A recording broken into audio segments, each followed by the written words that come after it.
আসলে ভাই মাত্র 1500 টাকার নিচের এই বাজেট TWS নাকি ইএনসি এবং এএনসি সাপোর্ট করছে।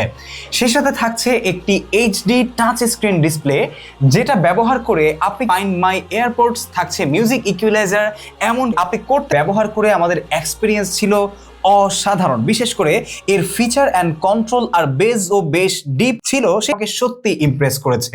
পেয়ার এয়ার টিপস, যাতে করে আপনার চার্জ দেওয়ার জন্য থাকছে একটি USB type C charging cable এবং কেস ঝুলিয়ে রাখার জন্য একটি লেনি। তো এই বিল্ড কোয়ালিটিতে রয়েছে বেশ শক্তপোক্ত একটা ঢাকনা। মোটামুটি অনেকবার ঝাঁকাঝাঁকি করলেও এটা আমাদের হাত থেকে কখনো পড়ে যাওয়ার মতো কিছু ঘটেনি। নিচের দিকে রয়েছে একটি USB type C charging cable দিয়ে চার্জ করার জন্য একটি চার্জিং পোর্ট। এটা ঢাকনা খুললেই এটা আসলে বুঝতে পারে এবং ডিসপ্লেতে দেখায় যে একটি এয়ারপডস খোলা হয়েছে।